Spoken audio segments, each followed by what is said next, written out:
আমার সাথে প্রেম করার যোগ্যতা রাখো? আমার ফ্যামিলি ব্যাকগ্রাউন্ডের কথা জানো? একটা চাষার ছেলে হয়ে তুমি আমাকে কখনো আর কাউকে কিছু বলবো না। কোথায় যাচ্ছ? বসো বস। কিছু না খেয়ে যাবে? আচ্ছা, আপনি বারবার আমাকে ফোন করেন না। আমি তো আপনাকে বলেছি যে আপনি যাকে খুঁজছেন আমি সেই মানুষ না। কিন্তু আমার মেডিকেল কলেজে আপনার নাম্বারটাই দেয়া। নাম্বারে কত ভুল হচ্ছে। অযথাই মানুষকে বিরক্ত করবেন না। আচ্ছা রঞ্জু ভাই, তোমাকে আমি অফিসে আসতে বললাম। কারো অফিসে যেতে খারাপ লাগে। হুট করে চাকরিটা চলে গেল। কবে? তুই কোভিড পজিটিভ হয়ে হসপিটালে ভর্তি হলি। ভাবলাম যাবার আগে একবার দেখা করে দিই। এই শহর ছেড়ে চলে যাচ্ছে। তুমি এরকম একটা ডিসিশন নেবার আগে আমাকে জানাবে না? বাড়িওয়ালা ভাড়ার জন্য তারা দিচ্ছে। এত কষ্ট করে এই শহরে থাকার কোনো মানে হয় না। কষ্ট হচ্ছে জানিস? কতগুলো বছর এই শহরে বল। এই শহরের রাস্তাঘাট, অফিস সব ছেড়ে চলে যাচ্ছে বুঝলি।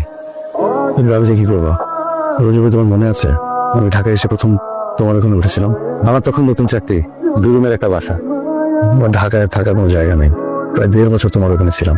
আর এই তুমি এখন এই শহর ছেড়ে চলে যাবে, আমি না মানতে পারছি না। আমি আমার জন্য ভাবিস না, গ্রামে গিয়ে নতুন ঘরে বাঁচবো। কফি অর্ডার কর, খেয়ে চলে যাই। কিরে কেটে দিলি কেন? রায়া, আমি তো কিন্তু একদিন বলেছিলাম ওই মেয়ে একদিন তোকে খুঁজবে, মনে আছে? চিত্রা আমি নিশ্চিত।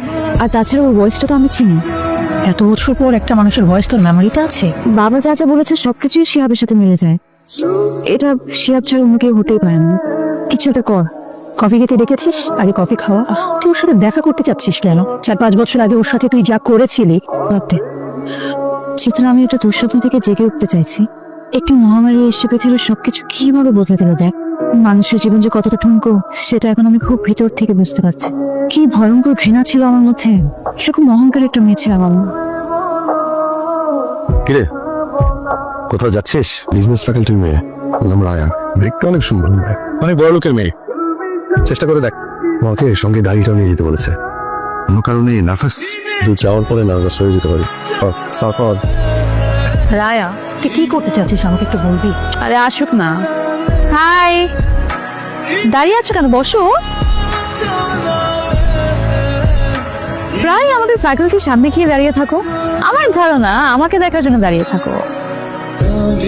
আজ আমি তোমার সামনে বসে আছি কিন্তু তুমি আমার দিকে তাকাচ্ছ না।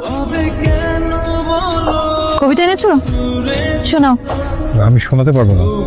আরে বাবা, কই দেখি দেখি তো একটু। আমি ইমপ্রেসড।